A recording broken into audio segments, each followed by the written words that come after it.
Guess who's back? Losing again. Hey, hey, Arsenal's back. Hey, hey, tell the Prem. Hey, hey, guess who's back? Guess who's back? Guess who's back? Guess who's back? Guess who's back? Guess who's back? Guess who's back? Dun dun dun dun dun dun dun dun dun dun dun dun dun. Fuck's sake. What is going on, people? It is the opinionated Gooner, aka TOG. My days, it has been a long ass time since I've done that introduction, man. I hope you guys have been all safe and well, man. We're back in freedom now as well, so I hope you guys are enjoying this outside, man. Enjoy it while it lasts, man. Trust me. But just on a brief thing, actually. I hadn't done many videos for the last few months at all. I was doing 2 jobs, so that took a lot of time out of me. But yeah, I'm back now, you know, back to the 1 job. So yeah, I've got a lot more time to do this. And, you know, I was so excited to do this video, and then, you know, reality hit where I was like, oh, Arsenal are playing a promoted side. Let's see how this goes. And lo and behold, we lose to Brentford 2-0, convincingly. Convincingly. It's the first game of the season.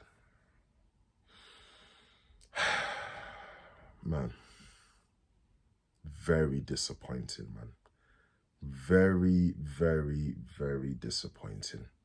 You know, I do want to start off by saying, this is not an excuse, by the way, but I do want to make this point that Aubameyang and Lacazette, they weren't playing due to the fact that they were both ill. You know, Gabriel was out, you know, Partey out with injury again. You know, we still haven't gotten rid of certain players.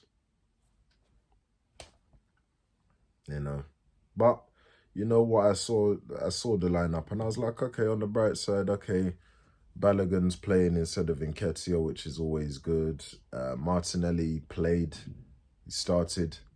Ben White, you know, made his Premier League debut with Arsenal, or Arsenal debut, I should say. Lokonga also made his Arsenal debut in the Prem. And I was looking at that midfield in particular. I was like, Xhaka, Lokonga, and Emil Smith-Rowe. So I was like, okay, he's going with a 4-3-3 formation. I was like, okay, I see what you're trying to do here. That's quite attacking. Let's see how this goes. But as the game was being played, there was nothing in terms of attack. I think the same way Manchester United fans shout attack, attack, attack, I think we need to start doing that shit as well, because the way we play, extremely negative, man. I thought, though, in the first 10 minutes of the first half, thought we were all right. You know, we were on the front foot. Emil Smith-Rowe had the ball a few times. Tierney obviously doing the business. Pepe had a few touches here and there. But, you know, that all fizzles out with Arsenal. We know this better than anyone else, you know. And then, yeah, 10 minutes later, they scored. Like, they scored. You know, we didn't really clear our lines, you know. I thought for that goal, I thought Xhaka should have been better aerially. Just be better, man. Just jump. You know, why are you allowing these players to bully you in the air? You know, we're going to get more into that later on in this video, to be honest. And then, yeah, Callum Chambers, like, kind of cleared the ball. But then, you know, Canos for Brentford got the ball. He ran at Chambers, basically. Chambers didn't get tight enough to him. Canos shot, beat Leno at the near post, makes it 1-0. You know, this nonsense now with Callum Chambers being a right back when he's a centre back has to stop now, because in his mind, I think, when I saw that goal, I think that Callum Chambers was thinking in a right back. Well, he was kind of thinking like, okay, Canos is going to drag him out wide and then cross the ball. That's why he was moving backwards as Canos was running at him. And he did make a dart towards, you know, the flank. You know, he's not a right back. He's a centre back, Callum Chambers. You know, and I feel sorry for him because, you know, when you've got a useless manager that doesn't know what he's doing, he's going to put you in very, very vulnerable positions. So it is what it is, man. It is what it is. Again, in that first half from Bemo, Jesus, man, he was causing Ben White and Mari, I think in particular, all kinds of problems, man. You know, there was an instance where he went just between them like they were nothing. And he fluffed his lines. I thought once he went past them, I thought, okay, yep, it's 2-0 now. It's 2-0. He just fluffed his lines. You know, but, you know, he was very sharp, man. You know, they did their high pressing very well. Him and Tony were very, very good up top. Very, very good. You know, Ben White couldn't handle Tony. Mari couldn't handle Mbemo. You know, and their high pressing again, getting us into trouble when we're playing out from the back type rubbish. You know, Xhaka in trouble. You know, putting all pressure onto Mari. You know, we had nothing for Brentford in that first half. Nothing. I don't even remember us having a shot. I think Balogun had a chance. He just lost his footing. I don't even know what happened there. I don't know. But yeah, we get to the second half. I thought Emil Smith-Rowe started to impose himself a bit more into the game. But again, it's not enough. Why is he the only one doing this? Him and Tierney. You know, and I do want to give a special shout out to Tierney because I don't know what was going on with Martinelli. I'm so sorry. That was the worst game I've seen Martinelli in. That was the worst. I don't think he knew what the hell he was doing. And that in itself made Tierney's job a lot harder because he played as a left back and a left winger. Because Martinelli had no clue what to do. Bearing in mind, Martinelli has played out wide before Arteta came and he was scoring goals. Now all of a sudden, he has no clue what to do on the wing. He has no clue. You know, he was just out wide. No one was really passing to him as well, to be fair. You know, he did get ignored, I think, a few times, but he just didn't know what to do out wide. And because of that, he was very frustrated. So he started to try and get the ball from the midfield. You know, creating more space out wide for them to drive. For Brentford to drive on, you know, once they counter-attack. So it wasn't, you know, I don't know what Martinelli was doing, but it's clear that it was due to Arteta's tactics. You know? And then, yeah, we didn't really have much for them in the second half, to be honest. They scored. Brentford scored, you know, I think around the 70th minute or so. A long throw in. I got PTSD from that rubbish because it just reminds me with Stoke versus Arsenal. Rory Delap, you know, bounced the guy threw it and it bounced past everyone's watching the ball. Everyone. That goal was diabolical. They get their header in, make it 2-0, and I'm sitting there like it's over. The game is done now. It's finished. You know? I remember only one significant chance that we had, and that was Pepe. And that was after it was 2-0. And it was a good save as well. But, you know, we had nothing for them. Martinelli didn't know what to do. Pepe, I didn't think he had the best of games. Saka came on.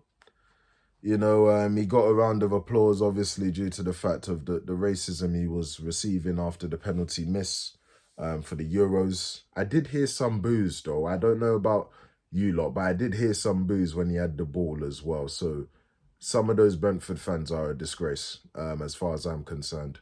But yeah, he came on, you know, he tried to do his thing.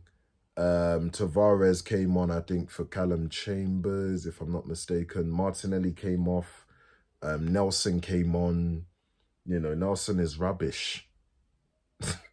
Like, Nelson is, like, we had no answers for Brentford. None, you know. We were just poor, and I think Carragher made a great point. He basically said that he basically said in order for Ben White to flourish, one, he needs to be in the back three, and two, he needs players that are good aerially, because he's not good in the air. If you watch that game, Ivan Toney had beat him in every aerial duel. Every single one.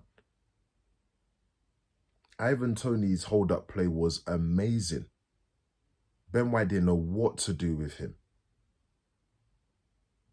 You know, he needs to be with players that are good aerially so that he can flourish in being the tidy defender that he wants to be. He almost reminds me of like a John Stones. You know, being that tidy defender. Great passer of the ball. But he needs better players around him. And now the pressure's onto him because he's worth 50 million, whether you agree with it or not. And I like Ben White. I think he's actually a competent defender, but it made sense as to why he was so good at Brighton is because he had Webster and Dunk beside him, who are two giants of defenders, which made Ben White's job a lot easier. You know? We just don't have the structure for him. We can't build a team around Ben White at the moment because we've got clutter. We've got rubbish. You know, I thought Lokonga was okay as well. I like the fact that he was trying to make risky passes. But the problem with that is that when you do make those, you know, that there's a higher chance that you will lose the ball due to that. But I like the fact that he was trying. I like the fact that he wasn't trying to play safe. You know? Balogun wasn't good for me, really. He had some good movements here and there, but, you know, he was feeding off of scraps as well, to be fair. You know, there was a lack of creativity from us. Lack of creativity. You know, we just let go of Joe Willock, who's a goal-scoring midfielder, for 25 million. And I was thinking about it, and at first I was like, you know what, that is a good deal. 25 million for him. You know, it suits all parties. But then I'm also looking at it and I'm like, we don't even have a midfielder that fucking scores. Why are we letting this guy go? But it makes sense now, because the reason why Joe Willock probably did decide, okay, I'm going to go, is because he's not going to flourish under Arteta. Because the tactics that we play does not help Joe Willock at all. Steve Bruce basically said to Joe Willock, go and play. Go and be the midfielder that you want to be.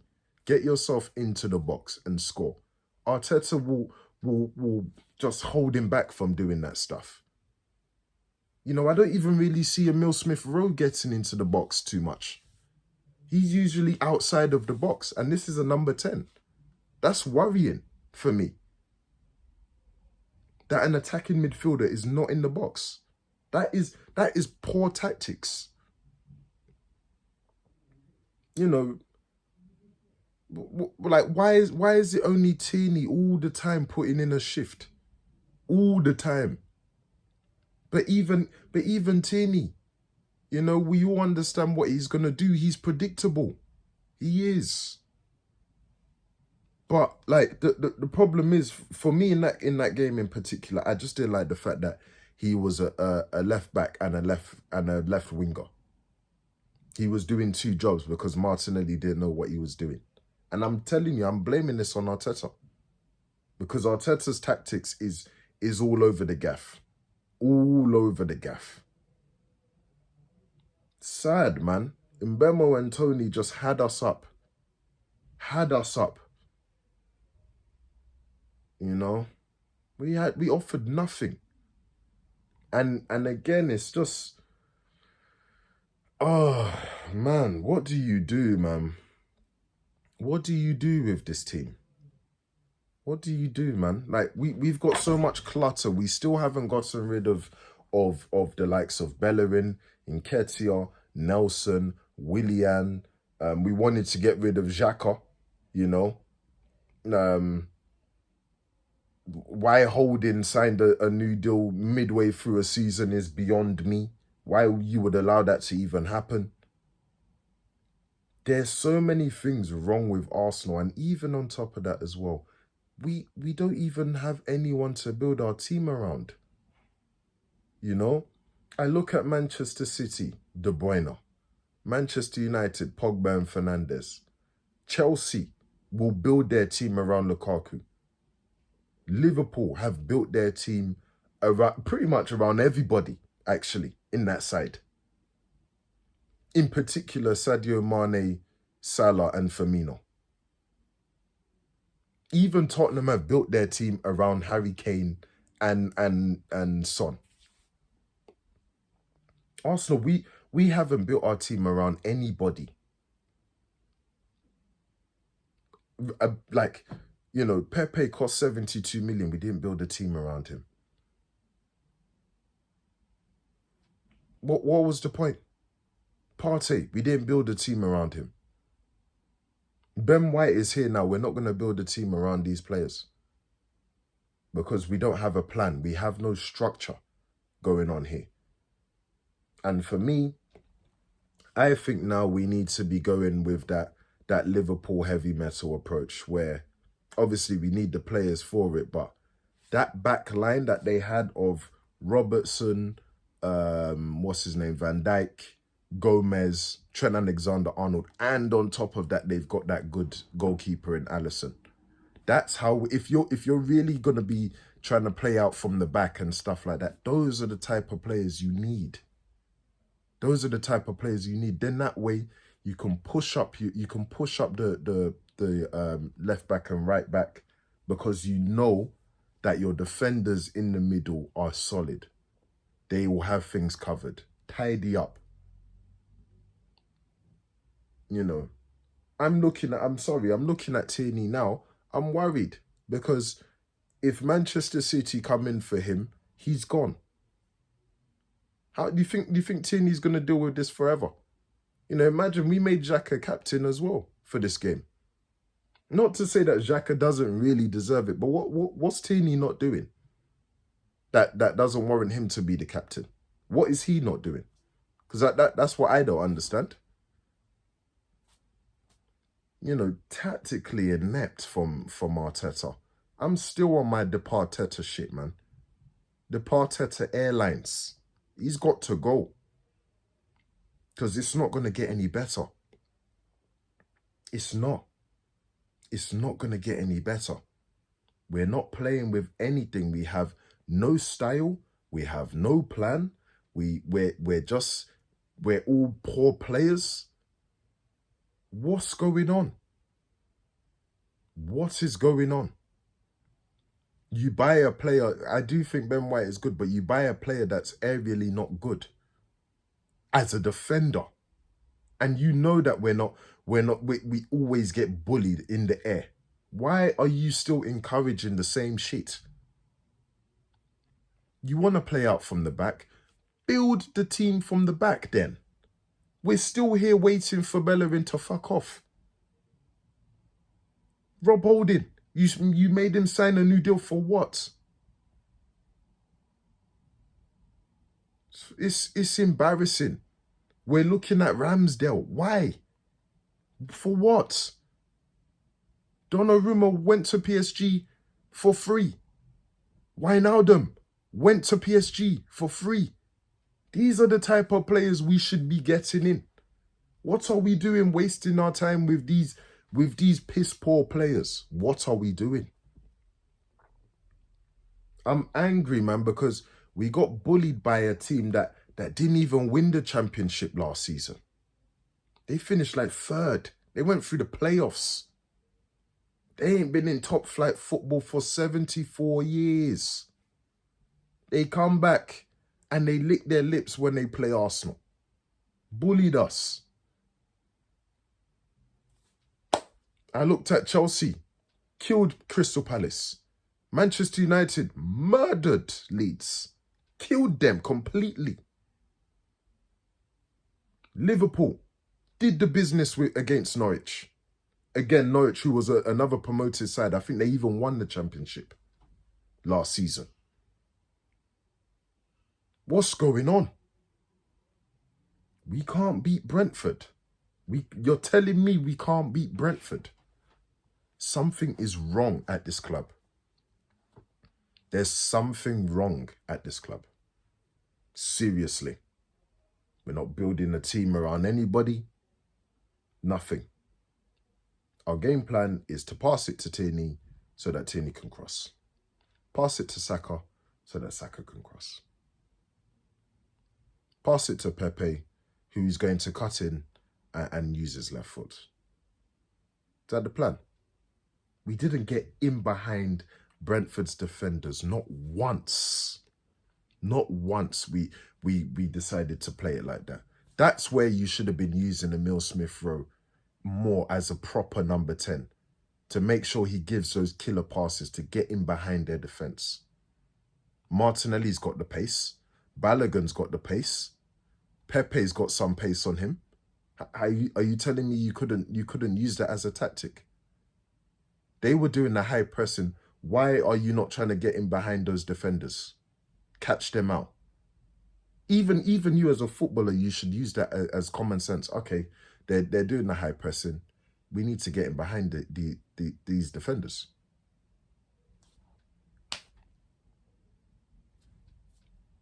You know, it's not good enough. It's not good enough, man. And I'm very, very disappointed. You know, first game of the season, you know, impose yourself. Again, as usual, man, Arsenal are just... they just let you down, man. They let you down. So I'm going to end the video there, man. Actually, before I end it, I usually do give my grade for them, innit? So my grade for Arsenal is an F. None of our players really had a plan. You know, Tierney did his job. I think Leno made some decent saves as well.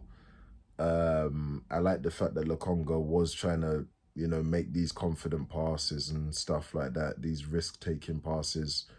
Emile Smith-Rowe did impose himself a bit more, but as a team, no cohesion, no footballing intelligence, no nothing. And that's just due to the manager, I'm afraid. You play defensive, yet we're not defending well. How does that work? Like, how does that work?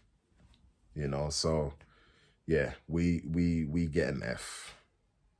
So it is what it is. I'm gonna end the video there. We got Chelsea next week. You know, and Lukaku has just come. So you know what time it is. You get me? Obviously, I wouldn't be surprised if we got some kind of result against Chelsea, because we do play okay against them when we're at home. But this Lukaku's a different breed now, man. It's not the Lukaku that we knew at Manchester United. And even then, like, he was still decent. But now Lukaku's on another level. We're in trouble, basically. Then even after Chelsea, we got Manchester City. So we could very well be with no points after 3 games. I wonder if relegation is looming for us, man. Nah, I'm joking, but fucking hell, man. It's not good, man. It's not good at all. So I'm going to end the video there. I'm going to do a preview video for the Arsenal-Chelsea game, just where I predict my lineup, Arteta's lineup, and obviously predict the scores as well. So yeah, it's gonna be a rough few weeks, man, being an Arsenal fan. But make sure you guys take care, like, share, and subscribe, and all that other good stuff. And I'll be back next week. Take care. Peace.